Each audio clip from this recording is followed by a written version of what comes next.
Okay. So I'm checking the system here. Bud, can you hear us at your end? And can you say something so we can know if we can hear you? Yes, can you hear me? Awesome. Everybody can hear everybody. Everybody can see everybody. Okay. All right, we're gonna call the meeting to order.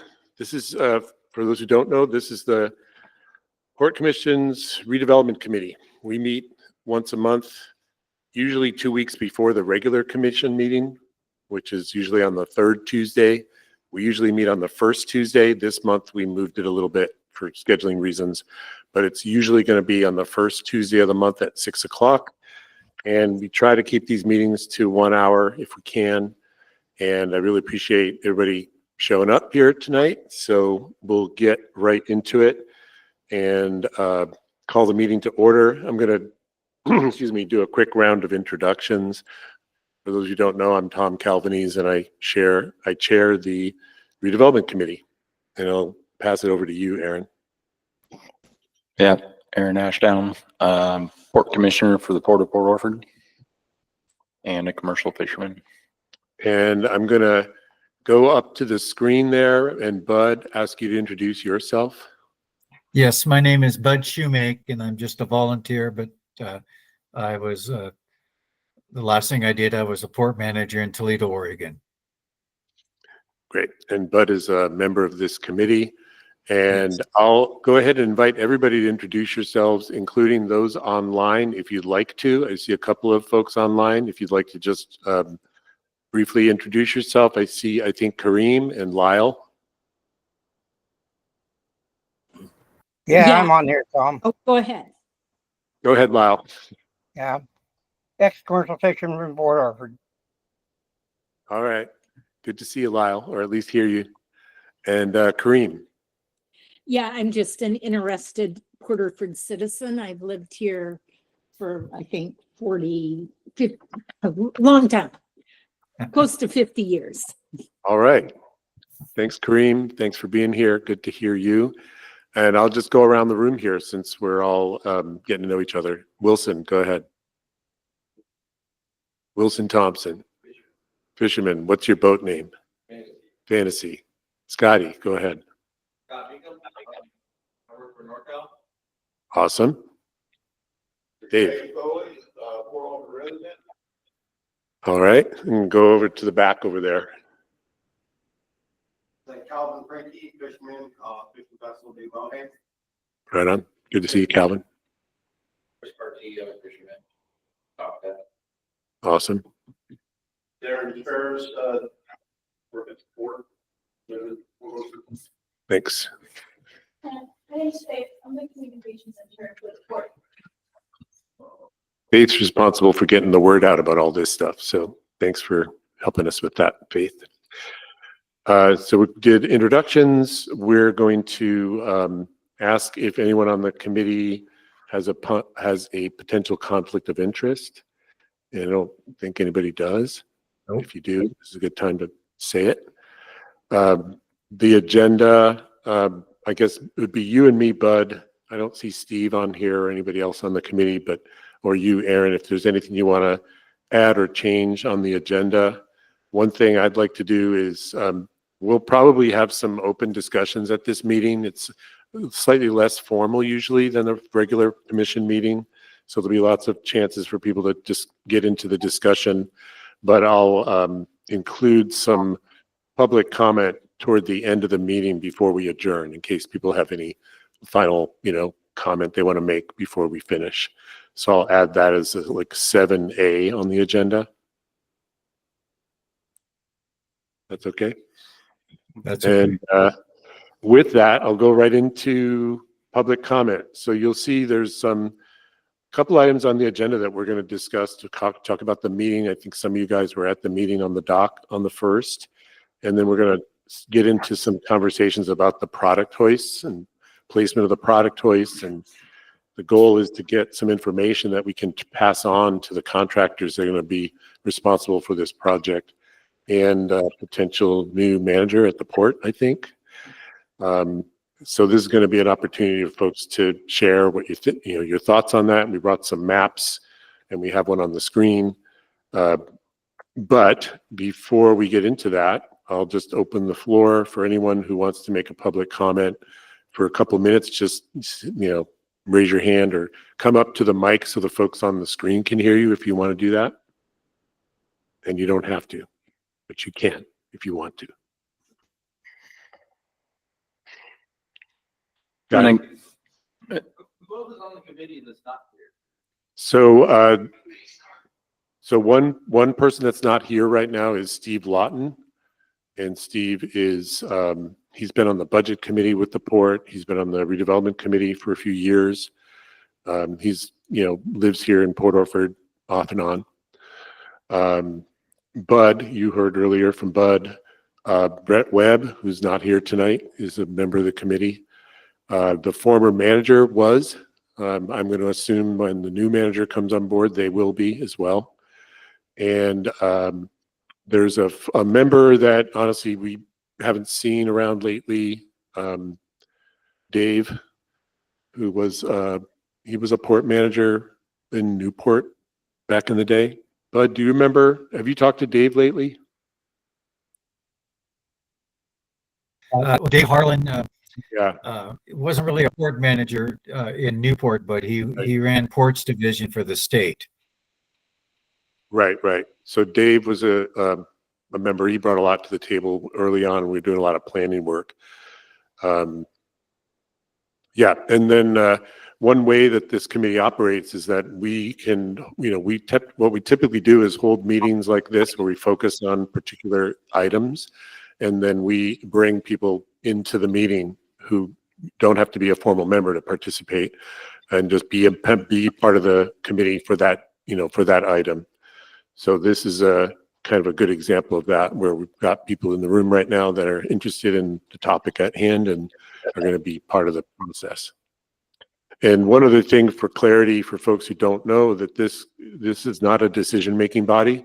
This committee is set up, the port set it up a while ago because there was a lot of, there was just a need for a lot of discussion about what was going on around redevelopment, and the port decided to hold a whole nother meeting each month and just set up this committee to do that, to create space for these more in-depth discussions on these issues, and to operate as an advisory body that makes discussions, and then makes recommendations to the commission, that the commission then decides on that. And in fact, the meeting that some of you guys went to on the 1st of February was a recommendation from this committee. That came out of the meeting last month. Am I right? You were at that meeting, right? So that's just an example of one of the ways that it works. So with that, I'm just going to do a couple of quick updates on some other projects. There's a lot going on right now and things that are pending and getting teed up, but I want to make sure we leave time to discuss the things that were discussed on the February 1st. And if you didn't get a copy, there is a copy of notes from that meeting that Aaron provided some of the information for that, and we'll go over that when we get to item 5A. Yeah, that was just my best recollection. Yeah, don't There was quote him a on lot that. of stuff that was discussed, and some of that stuff might come up here, but I'm going to do a quick run through. I usually have a copy of this in writing, and unfortunately I was out sick all last week, so I'm kind of playing catch up here, but there will be a copy of this written up. It's also, if you haven't been to the port's website, you can find this information on the development page of the port's website, and that's being updated every month.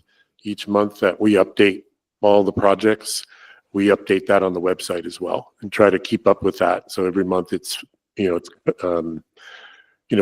current information. So there are, I guess the one that is probably the foremost project, obviously, is the crane replacement project. There are bids due this week, by the end of this week, I believe, for the first phase of that project.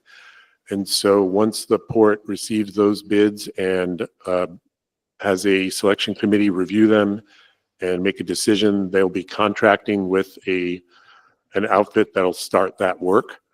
And one of the things that I think would be useful tonight is if there are questions about that in particular, we can record those and provide those to that contractor when they come aboard. So they are getting that, we make sure there's a direct flow of information to the contractor. And Aaron, I don't know if you have anything else that's new on the crane project per se, the new cranes? No, I don't think so. The cranes are still over in Italy. Well, yeah, no, that's, the Italian people, they have Careful. yeah, no, I know.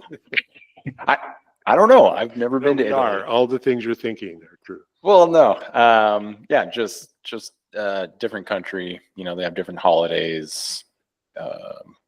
So just, I guess around, this time of year, they have a lot more holidays that they take. And so there was just some delays that didn't necessarily match up with our timeline, which I think in hindsight it's probably working in our favor, just to have this stuff ready to go before those things get here.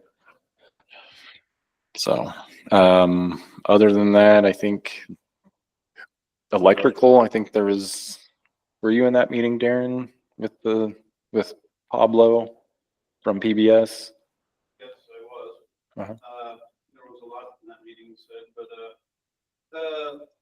the people from the crane company will be doing all the inside electrical so all we gotta do is feed it to the crane and they do everything internal, and get everything dialed in.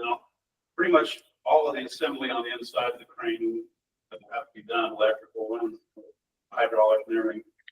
The guys setting the cranes haven't made their bids on the contract yet, but part of the problem that I've learned in that meeting was that the bases for these cranes are over there with the cranes.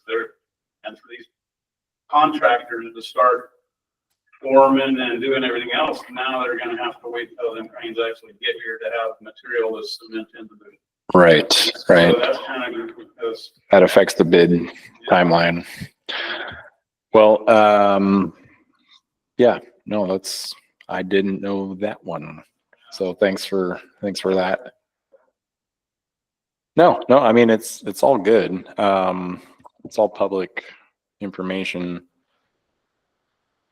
So yeah, that's one concern for sure. There was quite a few things that weren't correct in the blueprints for the contractors to bid on the electrical systems. They had it as the 15-ton was going away. They were going to pull all the electrical permit. And then we had a couple other issues of some bunkers that didn't have good, if they put in these bunkers, they're not going to have no drainage system without completely tearing up the dock to make it happen. So they'll be, likely to fill up with water. That's been a big add-in to the project. And there's a few other big things that could, come into play into it. I think HOD and the other engineers have all come together with ASCOM talking through the whole thing. And within the next week, they'll have all the details completely finalized. I believe the timeline on the bids that are going out has been pushed back at least another week. Yeah. Now, Yeah. Monday, maybe two, I'm not completely sure. So I don't know when we will really see these bids coming, like you guys said earlier, within the next week or so. I think it might be more like 2 weeks for sure. Right. Because there have been these updates, right? Yeah, all these new updates on the electrical system.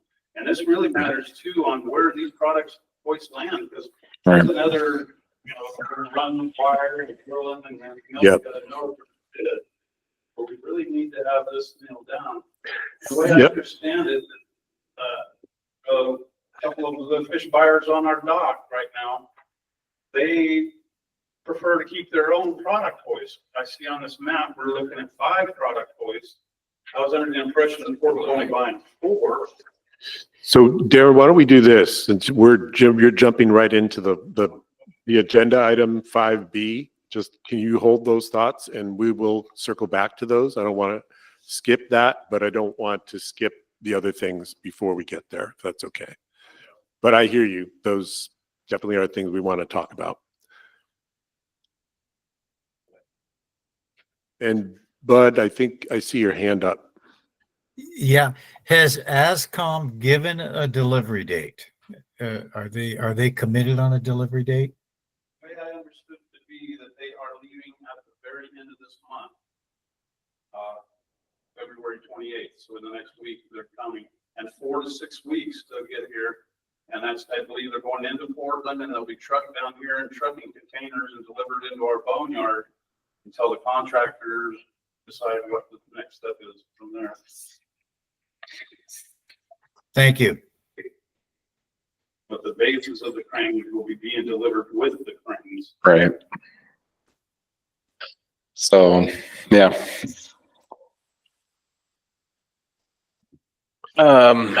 In regards to, I guess in regards to the electrical, because the electrical is going to play a part in the product choice too.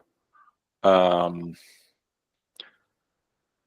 maybe some of these other items from the, the doc talk meeting, talking about the seawater system, that kind of stuff going on at the same time.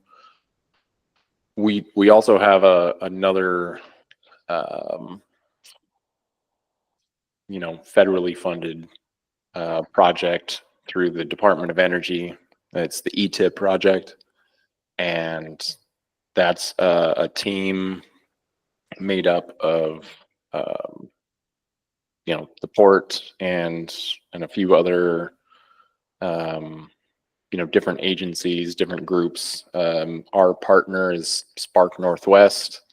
They're providing support, helping us figure out the electrical infrastructure needs for the port. So, we're in the middle of that project right now. We have a meeting Thursday in regards to that. So,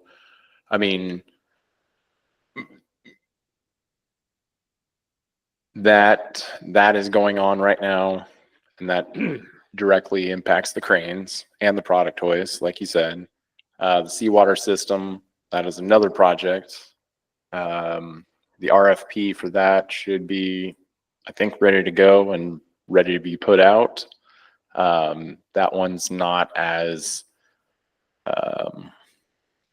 that one's like, a construction type project, whereas the ETIP, Department of Energy grant, that one is a planning project. And we also have the FEMA project. Yeah, so Going on just at the same time. So just to sort of tick through those, so people have heard very quickly what the status is of those projects, and then we can maybe pivot and go into some of the topics that came up at the meeting on the 1st. yeah, That makes sense. Yeah. Just want to make sure we make good use of time and everybody gets a chance to get into the discussion that Darren just pointed out around the hoists. So the port's been developing a number of projects that are getting ready to be put out to bid for contract. Aaron just mentioned a couple, one of those being a supplemental seawater system that was funded through Regional Infrastructure Fund a while ago, actually, and has finally reached the point where it's ready to be bid out. What that will mean is that it'll be put out to bid probably either later this week or early next week. And then the port will receive bids, obviously, select a contractor. And again, with that project will come a construction manager for that project, who will have a responsibility of executing and dealing with all of the details that are going to need to be dealt with. So that's a project that's about to be launched. The port's also decided to do an economic analysis. The port has to look at its revenue expenses now and in the future as things develop and as things are operating now. So they've committed to that, and requests for proposals will go out for that as well in the next week. And the third project that's about to be bid out is a geotechnical analysis of the slope above Dock Road, which needs to be stabilized. And that is a FEMA planning grant that's been awarded to the port that'll go out to bid for a geotechnical assessment of that slope to strengthen and stabilize the slope and strengthen Dock Road as part of the overall project at the port. The Seafood Hub project proposal is in development, due not till April. And the design for that, some of you have seen some of the exteriors, but there are some interior renderings as well that we'll be working with the design team at the USDA to develop those and make those publicly available. So be looking for those as well. And then Aaron was just talking about the Energy Transitions Initiative. This is an energy planning project, basically, and the port applied and received is receiving technical assistance through Spark Northwest and National Energy Labs. One of the outputs from that was a letter of support to an outfit called Wave Swell Energy that is submitting a proposal to test basically a tidal energy device that would provide power to the port if it gets funded and tests out. And then one other thing that's a priority that the port's pursuing is a conversation with the Army Corps about the chronic shoaling issue and what needs to be done in the long term to address that. That goes back, honestly, some of you know, we've been talking about it for 12 years, but the port is picking up on that conversation with the Corps and is getting ready to send a letter to them to pick up where we left off, 12 years ago. So that's those are just really quick updates on where some of that stuff is. And also talking to NOAA about the National Seafood Strategy. The Port of Port Orford is a pilot project for that strategy. And what that means is that they're interested in providing support to the port in terms of market analysis. So talking to them right now about what that would look like to add that into the economic analysis the port's going to do to look more specifically at seafood markets and what can be done to strengthen those markets for the fleet. So that's just a really quick rundown of kind of really quickly where things are at right now, and happy to expand on any of that as we pivot into some of the stuff that was discussed at the meeting. I'm sorry I missed it, but sounds like it was a really good meeting, and I'm glad folks showed up, and I'm glad you're here tonight. And I'm going to hand it off to you, Aaron, since you were there, and these notes are your notes mostly.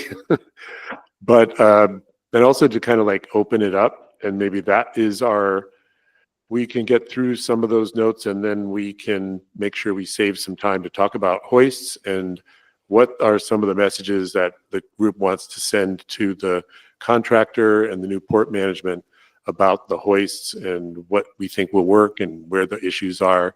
And we've got we have a map, we have another map up on the screen, and we have some smaller ones. But I'll hand it off to you, Aaron, for now, and happy to answer any questions that you guys have. Yeah, no, I thought it was a great meeting. Just from a fisherman standpoint, it was good to see all the guys there, talking,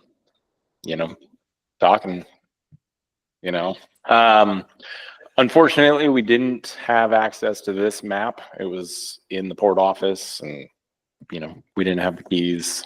So, I think this was what I was referencing in the, yeah.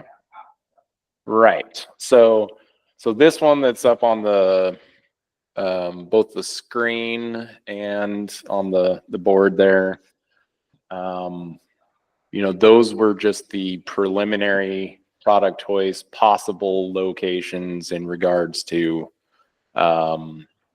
the large crane.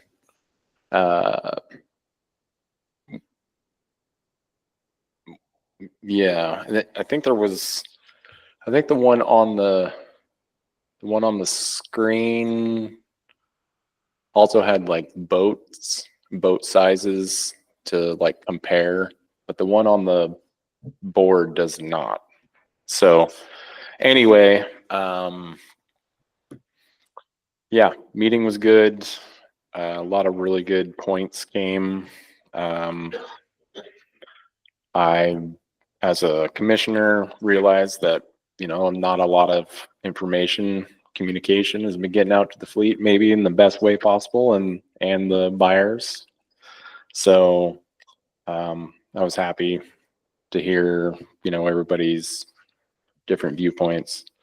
Was really happy you were there, Scotty, just because we don't have a lot of buyer feedback. And, you know, I know it's not, you know, official statements or anything, but just as someone who works on the dock, other than like, say, a hoist operator, you work in a very different, you know, just area, different, you know, different needs, different concerns. So, yeah, there's a copy of the notes. It was hard to take notes.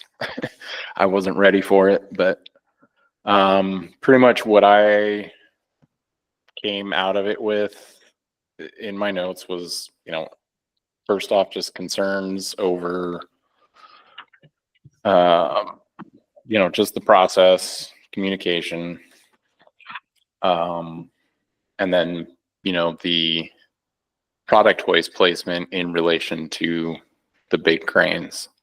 So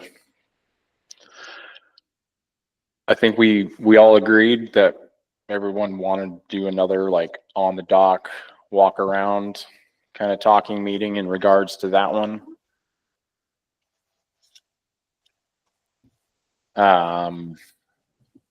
But I guess this is kind of like a chance now. I mean, if anyone has any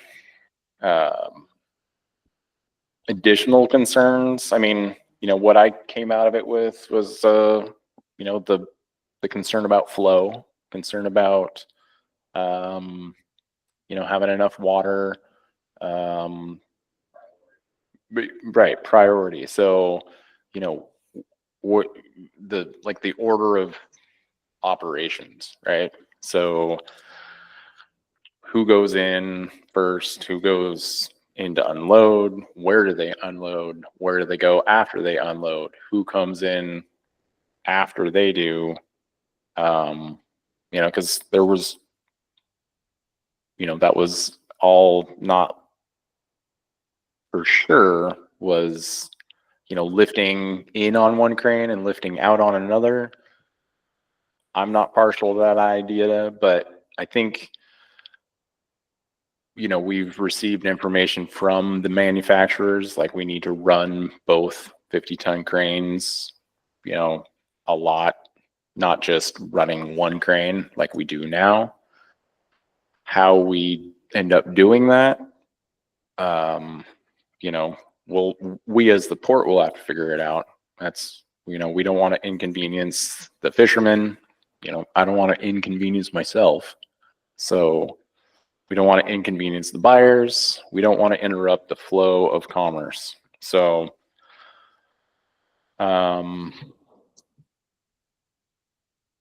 there's also on the list other concerns that came out of that meeting, which were not necessarily tied to the crane project.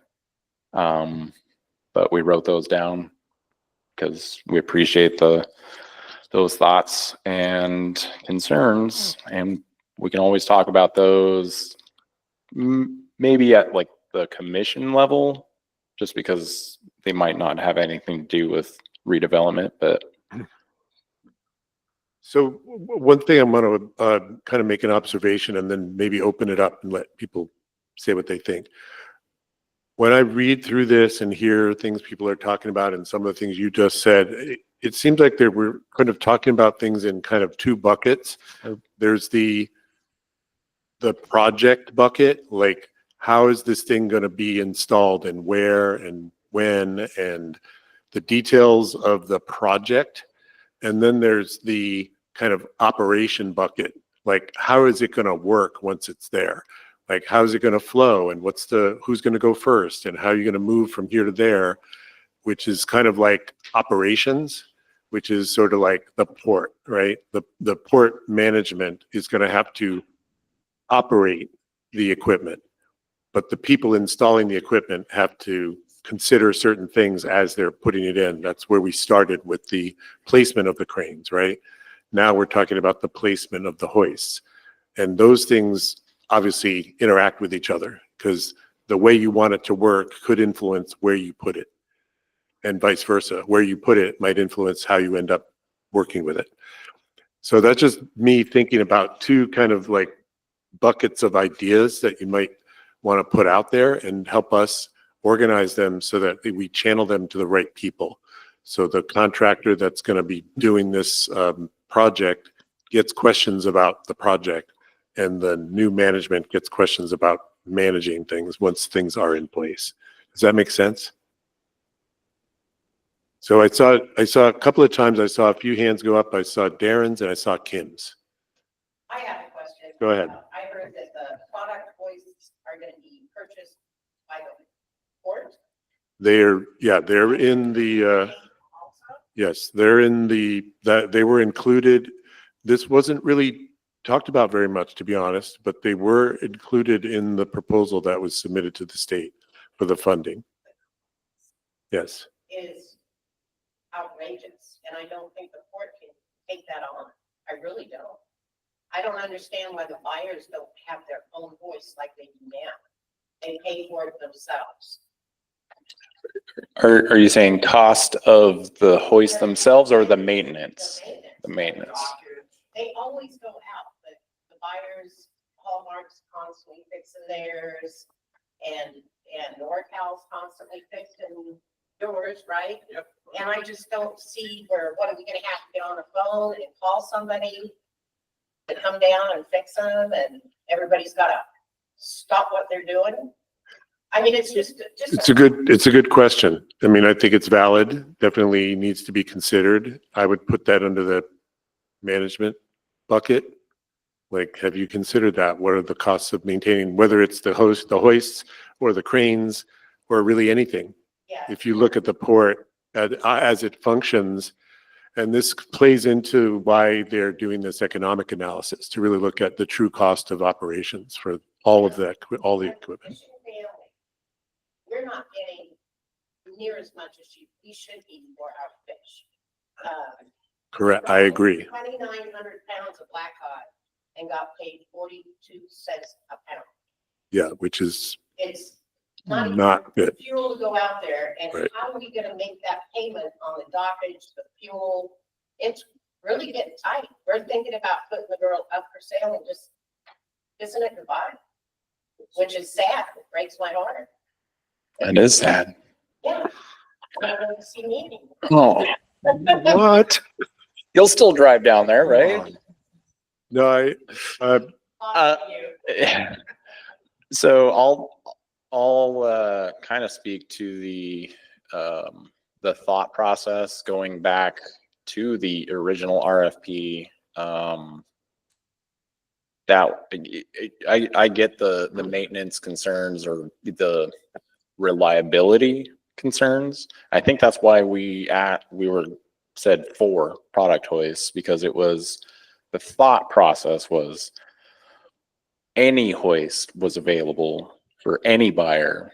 So it's not like if one went out, they couldn't still lift product. Right. moving all the boats around, and, you know, it'd be a pain in the panty. Yeah, What I see happening on that though is two at the end, two that I could do, and then they're gonna go out and don't have water the other two. right, right. Yeah, There's more to unloading product than just lifting it with a crane. right. There's a lot more. And yeah, that, you know, that goes, and Tom, I totally understand what you mean about two buckets of thought, but isn't that kind of like being like, oh, we're gonna go do this, this isn't our problem to fix it, it's their problem to fix it? So, I mean, I don't want to set up the port for failure. Yeah, no, I'm not. I agree with you. Have extra maintenance and maybe even extra hoist operators. When it comes to the economic impact, you're gonna see that having more crew there, you're gonna have to, you have the budget for that. And where does that budget come from in the long? It doesn't come from grants to finding cranes. That budget comes from fishermen. That budget doesn't come from fancy state money that bought us fancy new equipment to use when we still can't pay for, you know, that makes sense. That you were saying, oh, that's a management problem, but the management is already drowning in its own. Right. debts. It sucks. You know, a good example of that is the dredge, right? So the dredge, that was bought by, you know, state money, and But who's hired at 20 whatever dollars an hour to run that dredge and who's paying?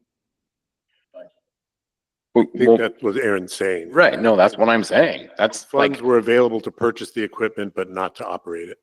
right, and maintain it, you know? that's where we're gonna put the That's- fancy equipment on. It's gonna look all great and grand, but That's the concern. I think. I think it's almost, you're looking at making growth happen with more customers on the dock, make up with improvements and scale and everything. But I sure don't see a lot of people beating down the door to add their name to the list. We're not, our population isn't growing as fishermen down there. And so far, that's the only revenue you have. The restaurant's not working, you know, there's a lot of, I'm hoping your creative tide energy could be perhaps tied into a project to open up a channel across the dock. So we have a self-dredging port once again, we park a 300-foot boat in there, you know, with 10 fathoms of water under, yay. you know, Right. but, Don't rule it out. No, I think those are totally valid concerns. I hear you. I mean, there's 50, 60, 70 feet of water at the end of the day. I ran aground today, just coming in. But Is- Before the meeting, it didn't even look like you had room to do a 180. well, yeah, that was exact low tide. So, but I mean, that's a good thing to point out is all these things are interconnected, right? So, that's the hard part of being, you know, in these seats is I'm actually not a part of this committee. Part of the redevelopment committee. You are right now. I am right now, but that's just because I'm filling in. But I mean, I like, we as the commission, we take recommendations from staff, from committees, from engineers, from whoever. I mean, we as the commissioners, it's not our job to figure this stuff out. I mean, that's, you know, we're not engineers. And luckily, you know, some of us are fishermen and we understand like the real world aspects of some of these impacts. And, you know, I think I talked about it at the meeting when the engineer had the flow, like where we were going to pull all of our boats around in a big giant loop, like we're like little tiny truck and trailer boats, you know. And I was like, whoa, we pull our boats down backwards, you know, because it's shorter, you know, we're not going to drive in one big giant circle. So they didn't understand that. But that's just because they're an engineer. They, you know, so yeah, real world implications. I think that was a great part of that meeting was, you know, some of those concerns. So do you have anything, Scotty? Yeah, go ahead. Kind of rewind a little bit. Do we know what product range we're getting? We know what type of cranes they are. Are they coming with the big cranes from Italy, or we still don't know where our product cranes are coming? They haven't even Not, been not purchased. to my knowledge. I don't They think haven't so. even been built. So on that note, I am curious if that's true, if what we just said is true, which I think it is, what should the considerations be as far as the port purchasing that equipment? Yeah. Fair. I mean, I like simple. I mean, what we have now is extremely simple. Yeah. It's so simple that people like me can work on them and fix them. And yeah, the more modern things get, they do provide advantages, but at the same time, you know, people are presenting their concerns on maintenance costs and things like that. And the port ownership does kind of, it begs the question why. Like what's the motivation behind having a product range owned by the port as opposed to a privately owned range? Why? I guess is my question. That's a good question. That is a good question. No, I mean, you know, the goal of a port is, you know, not necessarily to, you know, completely level the playing field and make it, you know, try to make it as fair to everyone. I mean, you try to think that way, but ultimately, you know, there's just some things that you have to, or not that you have to, but you end up with maybe unfair advantages, right? Just by like Hallmark being at the end is an advantage over being where NorCal is right now. That's just one advantage. It's not, the port didn't set it up that way. So, you know, with the port owned product choice, I think the goal was to just take away, you know, any of that extra burden that a private company has to put on themselves with maintenance costs and, you know, downtime. So it's more, the intention is try to alleviate any of that restriction to commerce, you know, just as an idea, I think. So, Dave? You got money to buy cranes, right? Yeah. You buy a crane, you get to the buyers, find out what they want. Buy the cranes they want.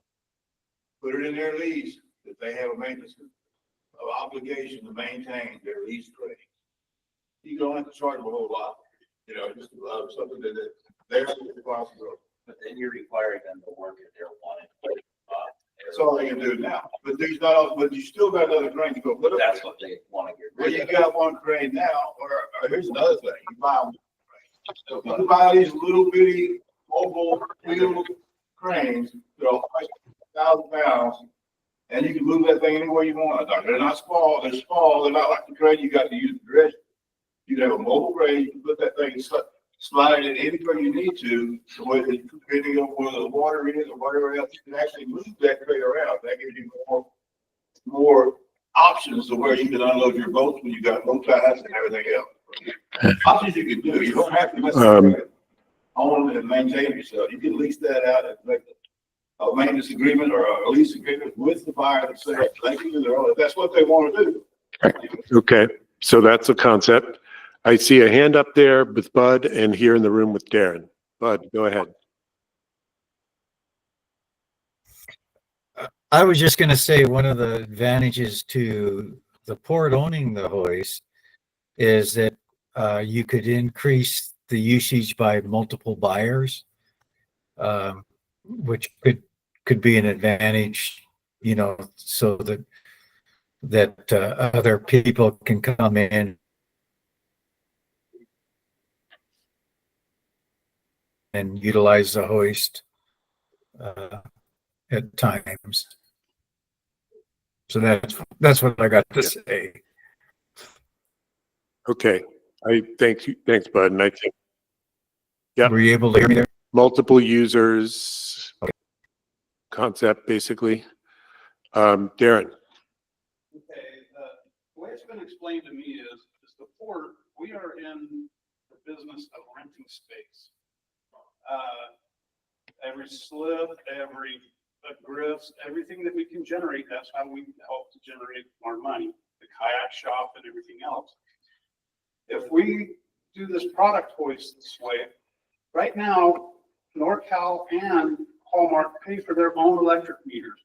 And if they pay for their own electric meters, whatever equipment they want to run on the other side of their meter is their business. They want to put in product hoists, pumps, whatever, we've got to try and accommodate them. So if you put in product hoists that the port owns, they're going to all be run on the port's meter. We're paying that electric versus them. We are going to be worried about the maintenance on their cranes and everything else. It is going to, you know, I've got 3 crane operators and me as maintenance. You know, we're really thin, you know, on what we can do.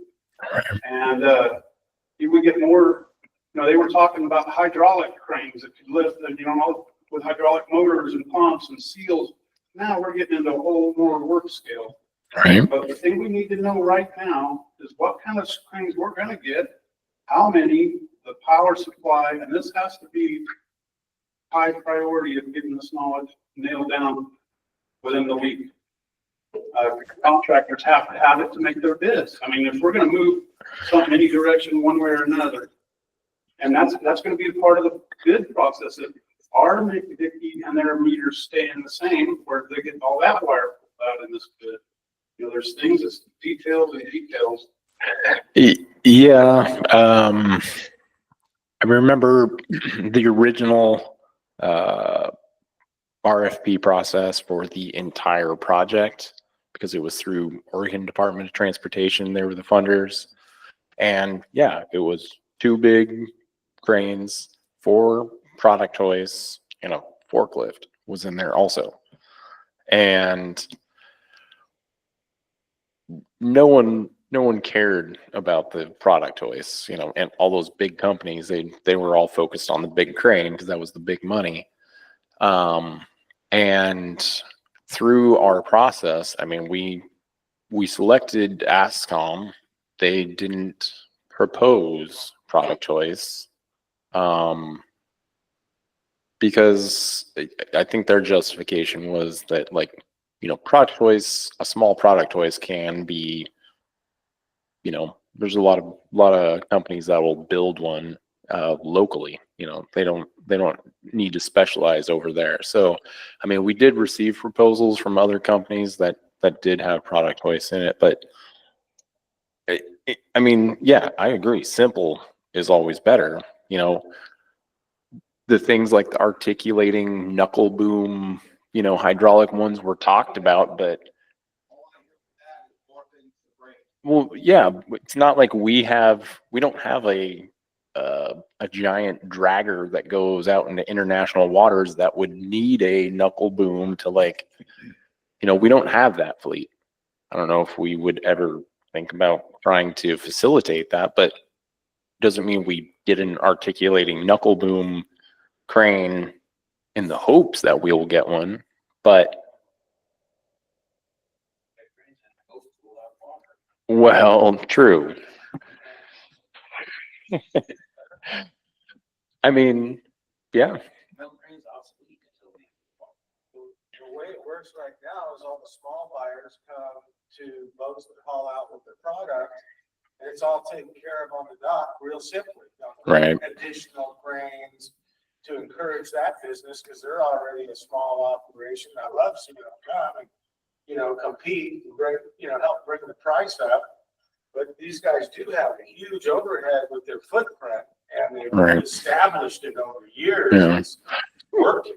Well, I mean, and that's another thing to think about. I mean, if they're paying electricity, they're paying for maintenance, and that's out of their own budget, the buyers, in their business, Yep. they have to fix their pumps, fix their crane, fix their electrical. Well, true. And I But I mean, I guess that's the thing is like if they're like they have to wait for like I've seen Hallmark have to wait until the next day for a new motor or for their hoist, and it's like, well, as someone who sells my product to Hallmark, or like they can't load my boat with crab pots, then I'm out of luck, and everyone else who sells the Hallmark is out of luck. So it broke down in a primo spot. where right. you had spare cranes and space, you could operate that way, but I see, trying to get rid of that monopoly type thing with the buyers owning the spot, but in a way, they kind of earned it, it's worked that way. This is a step into the future that's Well, kind of scary.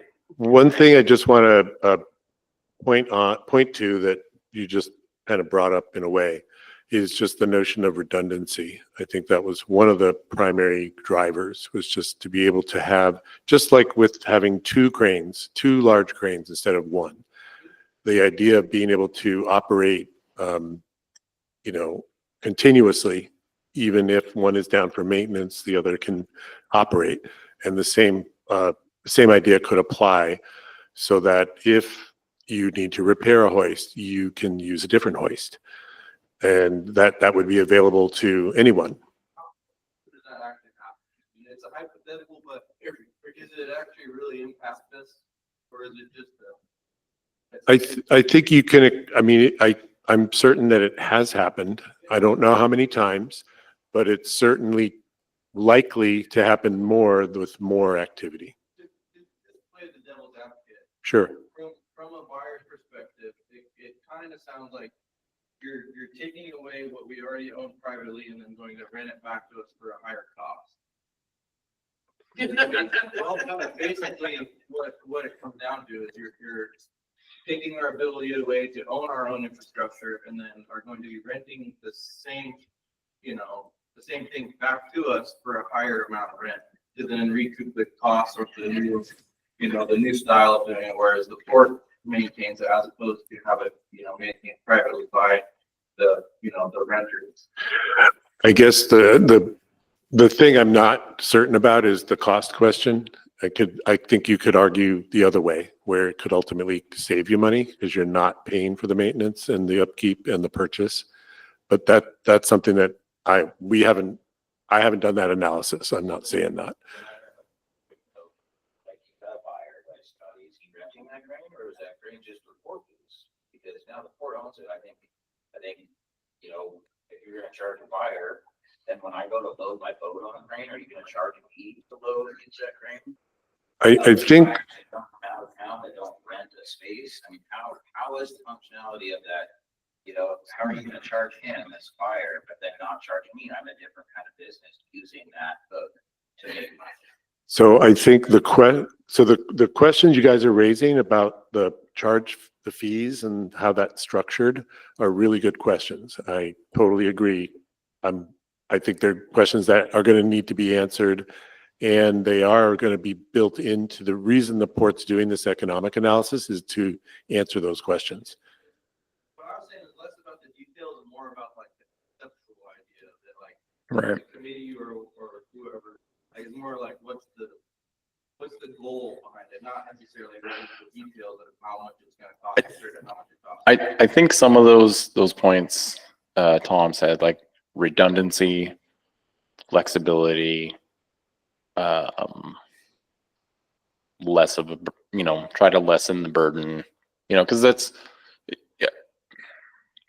like, again, like why a port exists is to help facilitate commerce. If, I mean, as a commercial fisherman, the fishing industry, I realize, is, very self-sufficient, and it's done. You have to do it yourself. I mean, most vessels are one-offs, and it's pretty much like a buyer is a one-off. Like, everyone does it a little different. I mean, everyone's using a truck, but there's different size trucks. There's different, there's the small little truck buyers that come in. So that's just a different way of doing it. But yeah, I mean, like, the port's goal isn't to hinder commerce. It's to promote it and help facilitate it, and to provide the resources.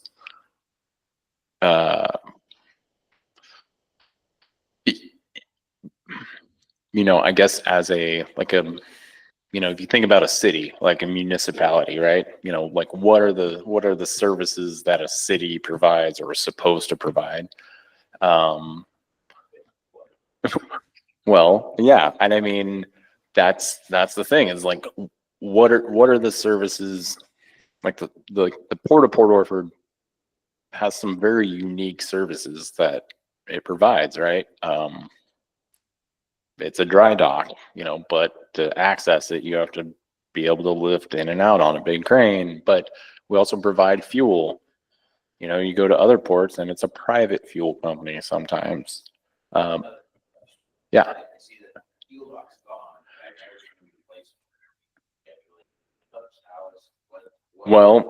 Well, so that, the timing on that, and I think Darren can speak to that, is, when the tie dock was rebuilt, I mean, how long ago was that? Fuel tanks only have a certain lifespan. We just saw that with the Chevron in town, when they had to dig up the entire, gas station, and we had no gas station in town.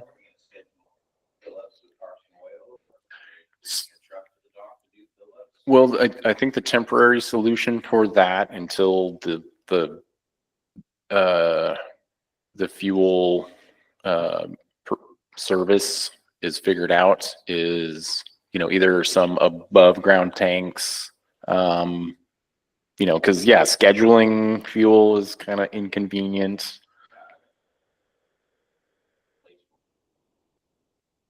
I mean, one of my biggest concerns here is the fact that we got like 7 different projects. Yeah. That all gotta happen at the same time. We don't have A lot of irons. So we've got cranes coming, we can put cranes in, but there won't be product hoists to do anything with around cranes. Fuel is still an issue, water is still an issue, the electric, we don't know. Right. Like, they're like 9 different irons. Hey, yeah, I know more. Yeah. In the air. It's, yeah, you want to run for port commission? Help us out, Chris. You're what happened? So on that, that wasn't just us. That was Oregon and Washington. That was, I don't remember the name of the contract, but yeah, we all got dropped. It was The bid was challenged by a former contractor, and that triggered a legal challenge to the bid. So the bummer is, you're right, we got dredged every year since 2012 because of what we did back then, and the funding was there. It wasn't a funding issue, it was a legal issue, and unfortunately things didn't move fast enough. The challenge did not get resolved, and I think I'll just speak plainly, I think it really sucks, because we didn't deserve that, and it should have happened, and it's going to happen this coming year. But it's also why this conversation with the Corps needs to happen. It needs to be a serious conversation, like a solid commitment Yeah. to the port to maintain. I mean, it's As we super, know why. super unfortunate timing. It feels with- like deja vu. with, like, with the I crane. feel like and it's everything. 2012 again. The way I had it explained to me was McNamus is a company that's been coming dredging us for years. Well, they were in Gold Beach, they broke down severely, and they were gonna get behind on their contract that they have with the Army Corps of Engineers getting here. So they had to hire their competitor at like another 100,000, and then they came in and dredged us that year. Well, when it goes back to rebid, and this contractor is not gonna get bid twice, so he rebidded the bid even 100,000 more than what he normally did, and it got all, then it rolled over this year, but they worked them issues out. And now this year, we are scheduled to be being dredged Yeah. at the end of September and August. Yeah. So that's the best explanation I have on that. Yeah, with public bidding process and procurement, I mean, you try to make it fair and you try to abide by, the certain criteria. And in every single RFP, we have the same thing in there. Anyone can challenge. We give a timeline to challenge not getting the bid or the proposal. And I think every public. Why don't you just throw a dredge and get rid of a couple of cranes and just, we can dredge ourselves. Well, Pay for it, Kim. it's a federal channel, so yeah. Yeah. No, I mean, It has been discussed. yeah. It's true. It's Yeah. it's been on the table. Like we have to have a permit to dredge the federal channel for them, which is, it's complicated. So that's why the conversation needs to have. I know that, there's like the state, right now there's a state bill in regards to dredging. But that's only for state waters. So, I mean, like if we wanted to dredge that little section, over by Battle Rock, I mean, that would be state waters that we would deal with the state on that. But anything right next to the dock is considered federal waters. It's ridiculous. It's complicated, but it's something we inherited, from the past. So, Darren. I'm looking at your guys' map here, and nowhere do I see where Hallmark and NorCal's new footprint is going to be. They're not. Well, that's what I'm trying to say here, is their electric meters are gonna go away, feeding down to that spot.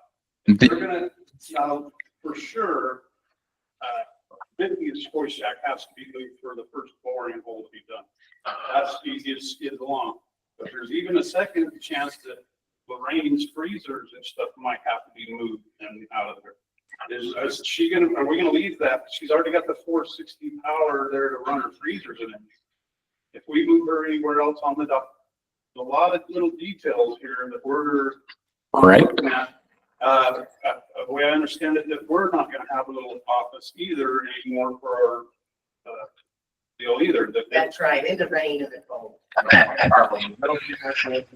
And then another thing too, I would like to say is that these, the fuel cubes that we're looking at, there's two of them, they're 1,800 gallons apiece.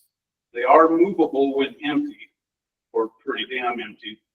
But where to put them, right now, they're talking at one on each side of the driveway where you guys start to go down, maybe the first slip there.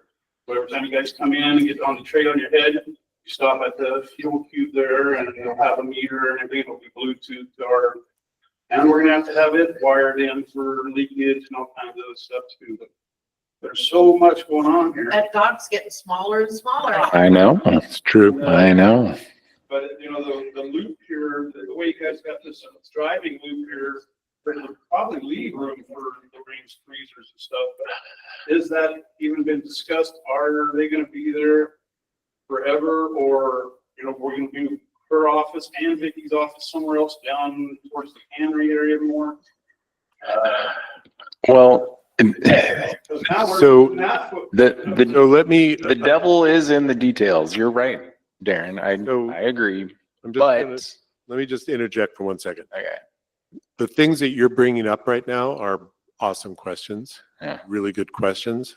And they, just to orient a little bit to how we got where we are right now, the port did do a site plan for the whole port property to figure out where everything was going to go and how to proceed with all this development work. And at the time, the commission made a decision to stop at the edge of the dock and not get into the weeds about the details that we're bringing up right now, which I think are all really important and valid. And one of the reasons they did that was they didn't want to try to take on too much at once. They wanted to start with that stage of it, get to where we are now. And one of the reasons why this is coming up in this meeting right now is because we called it out the way you are right now and said, you know what? There's the rest of the site that needs to be planned out as well. And that's why we're having this conversation right now, because these are the questions that do need to be answered as the rest of the site plan rolls out.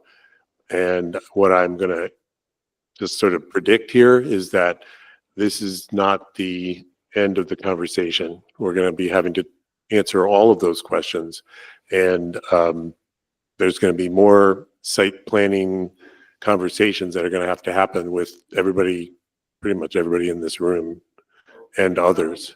Rerouting a lot of this electricity could cost a couple $100,000 more on the whole project, and we're not really considering it. Well, I think it's fair to say that a lot of people are considering a lot of things, and they haven't all been fleshed out yet or figured out. But I'm with you, Darren. I hear you loud and clear. It's definitely is going to have to be dealt with, and those things like the rewiring, that's all part of the infrastructure that also has to be addressed. The fuel, the flow. It needs to be done during this construction, not after, or it's going to be double expensive. And the contractor. Yep. is going out for this right now. No, I'm probably getting myself over. No, I think they're really valid questions, and I'm glad they're coming up, right, personally, because they need to. So what could be like this, what's like the soonest that, like, the cranes could be being installed, then like the latest could be whatever, but once like, what's this could happen, that this could be happening? The cranes, Yeah, as far as like the redevelopment project. well, the cranes, Once they get here, it's about 4 to 7 days to bore the hole. Then they got to tie all the rebar and then do the concrete. That's probably, you're looking at a good month and a half, 2 months just getting that set up to the They foundation. said once the cranes are here, it's 120. It's 4 to 5 months. So and when you're going to get the solid answer is going to be when the bids are received by the port, and the bidding, the bidders, the contractors who bid the job, and the one that gets selected is going to include a scope of work and timeline. And that is going to be public information, and everyone's going to know exactly what is going to happen and when. When does the bidding stop? Like, when is it? I think we thought it was this week, but Darren, you just said that it's going to be delayed a week or two. Yeah, yeah. So it might not be for a couple more weeks before those bids come in. Yeah. And then there's going to be a selection process. And once the bidder's selected, I know that I went and looked at the RFP a little bit, and I know that it includes language that the port is hiring a contractor who will be responsible for the execution of the project. And that'll include the communication of those details to all interested parties. Obviously, they're going to have to talk to you about when is this happening and when and how and who. And what is what's the project, what's the process going to be? How will it be managed? From what I understand, the first order of business when the cranes start getting installed is they're gonna put the one, the third crane, not the one replacing the 25-ton crane, but the one in the new location. Further south. Yeah, the further south one. And once that happens, that directly affects me, because then I need to I need to figure out, like where to pivot from there. So if like Yeah. the product cranes, not knowing when or what they are or when they're coming, it makes it hard for me to know how to pivot and how to plan for the future when there's so much uncertainty. I hear you. Yeah, agreed. Unfortunately, we went through we're going through a management transition. Those are the things that are supposed to be handled from a management level. It's getting all parties on the same page, coming up with plans, talking things through, coming up with solutions. It's nice to plan ahead and come up with something. I Huh, like Brian. Brian? Yeah. It's good for Yeah. work. Yeah, well, there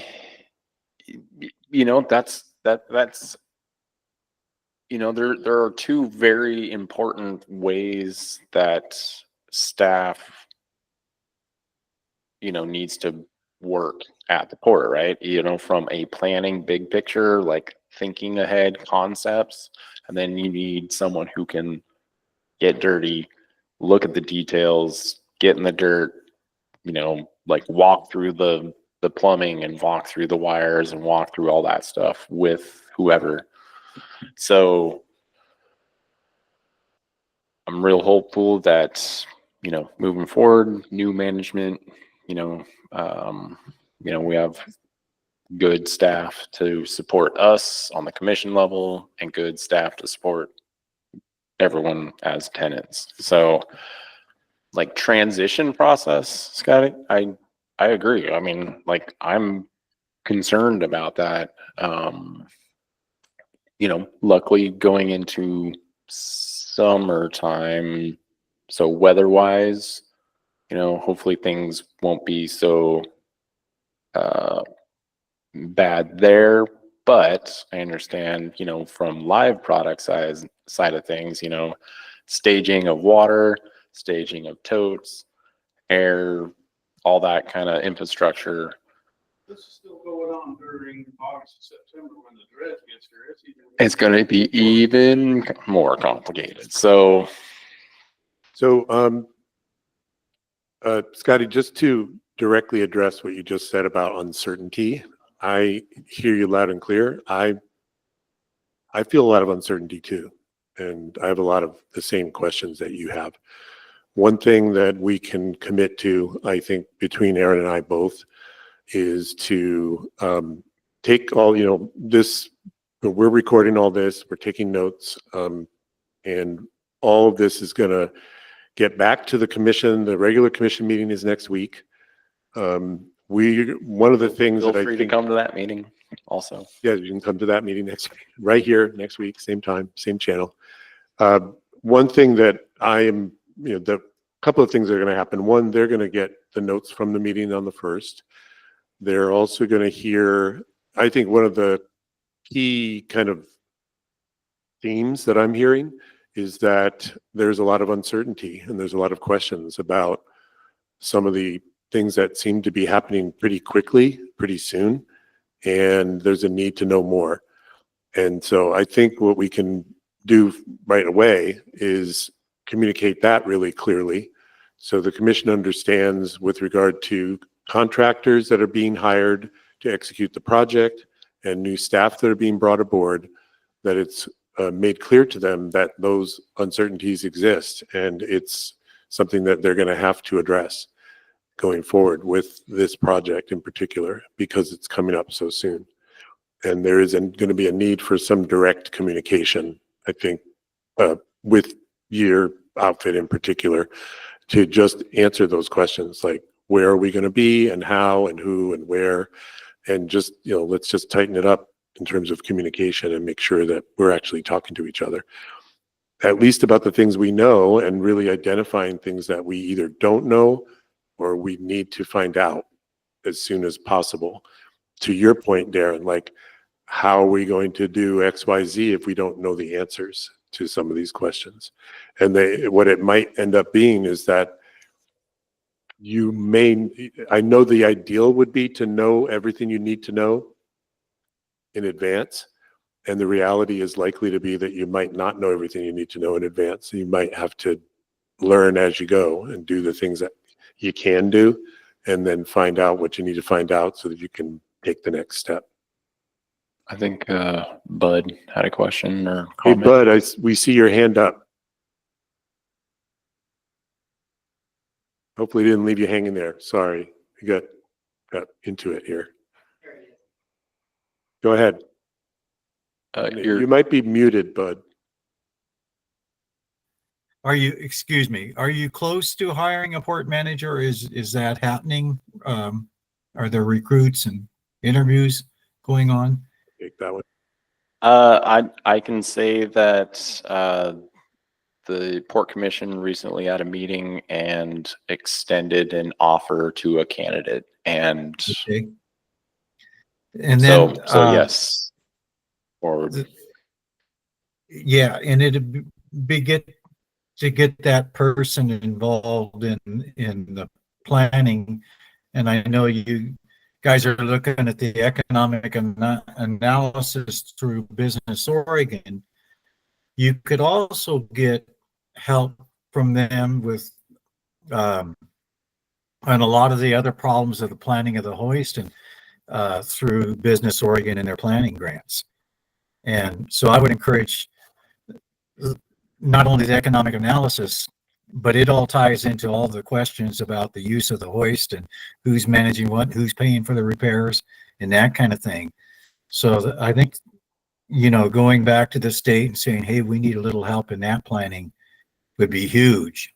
And the nice thing about it, you could use your fishermen's committee that's kind of being formed there to be very much a part of the input in that. And then you've got at least preliminary engineering that comes out of that. And so it's not only financial, but it's very structural, down home type of stuff that can be accomplished through the planning. And it's an outside group looking in, helping too. right.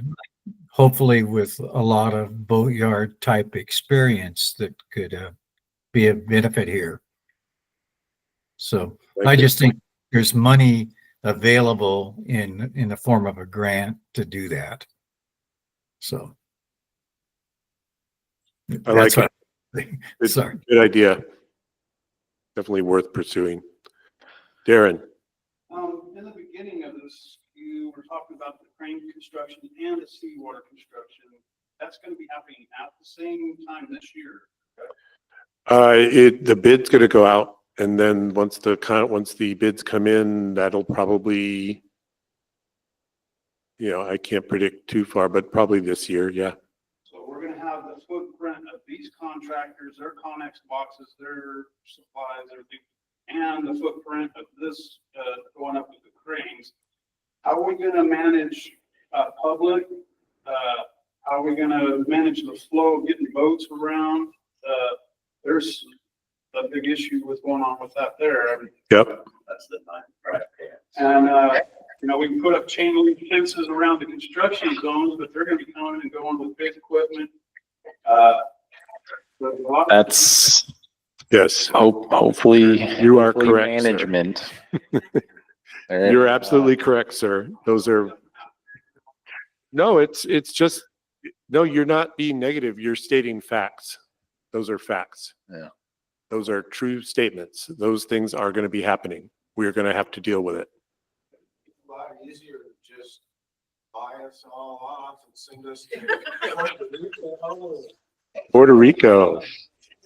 Come back in 9 months. Everybody gets a vacation. Vacation. Wow. I like that idea, actually. Sounds good. I like that idea. Yeah. I've got a No, that is a fail. good question because a lot of We're this stuff does go. probably going to have to wrap up Well, if we here. don't do it now, it can cost us hundreds of And thousands later, later. talking about moving stations, and things. Well, when they disconnect the water for the hotel, we've got to have it somewhere else. We can't say, oh, that's. Correct. Have this Where huge will water. all the boats go? Correct. That's another question. The boats gonna have to be moved, aren't they? I don't know. anticipate that. All of our proposal request for proposals and invitation to bid, everything includes doing whatever they can to not interfere with. I'm just looking for a discount, Aaron. Oh, you just want a discount? Ah. Yeah. Right.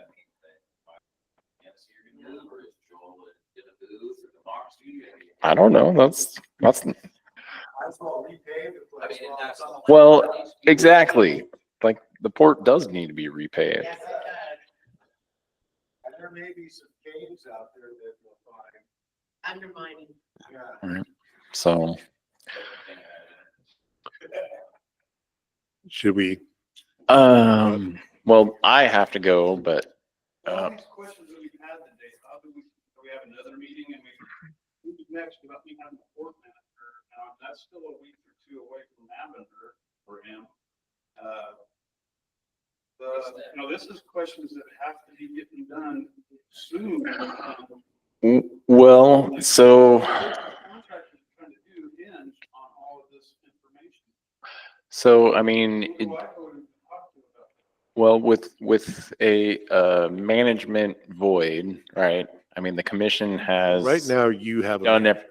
Well, right, we do, correct? Am I wrong? and we do have an interim manager, but like you were saying, how do you get someone new up to speed on all of this kind of stuff? Like as Read the minutes. Why are our interim manager not here? well, 'cause this is a redevelopment committee meeting, which right, yeah, So we're next week. Yes, next week. I don't know. Let you know, Darren. But This meeting. anyway, what was I saying? Oh yeah, with management, getting everyone up to speed. The commission, like having that meeting down at the dock, that was just to try to keep the communication going, try to document as much concerns and information and questions. I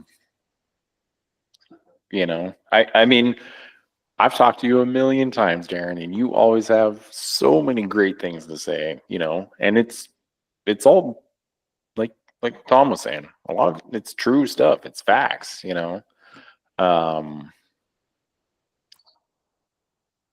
can only absorb so much as one commissioner.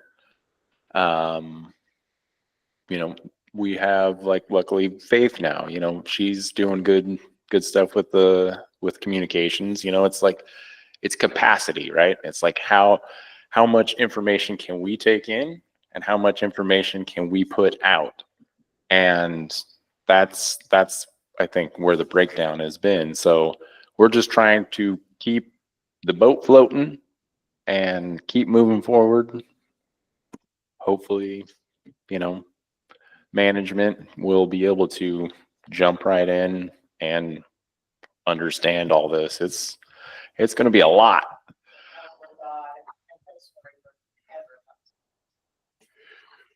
Well, before we,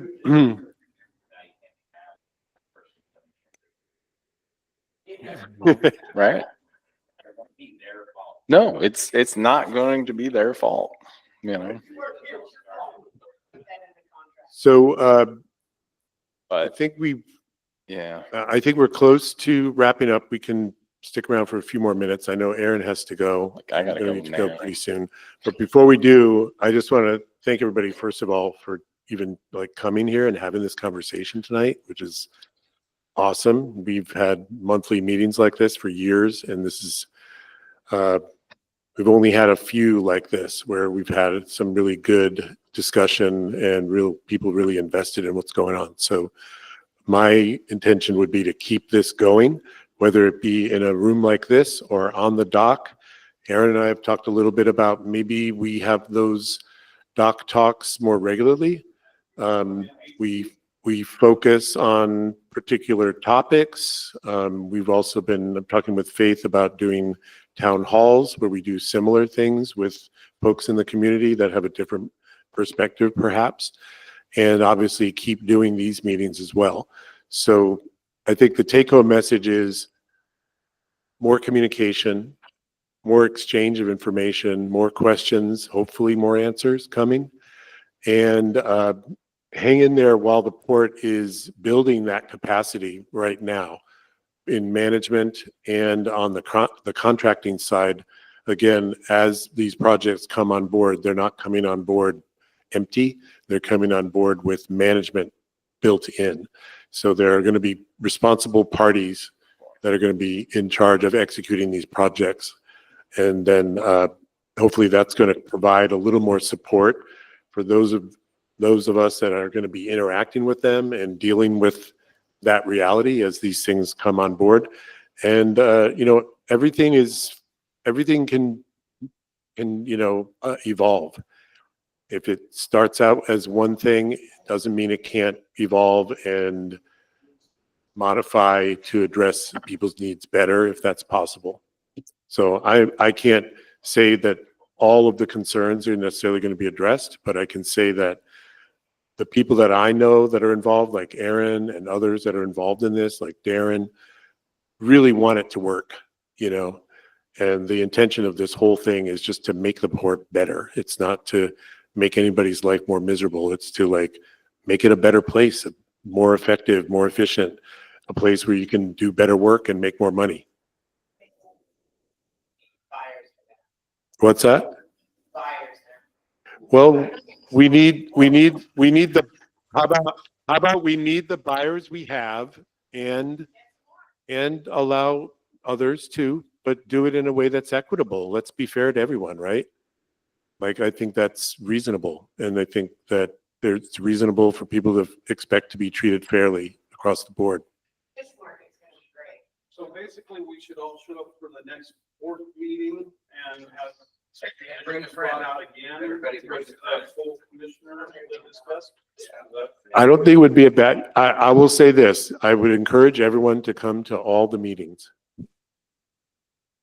Wilson, you've been to quite a few of them, haven't you? So I would welcome participation at all meetings by everyone. I'm just saying, I'm glad you guys are here. With that, I think I'm going to adjourn, but I'll stick around if people want to have follow-up questions. And thanks for showing up online there. Thanks, Bud and Lyle and Kareem and Jerry and Mary Lee. Yeah, and hang in there, everybody. We're going to figure it out Thank you, Tom. together.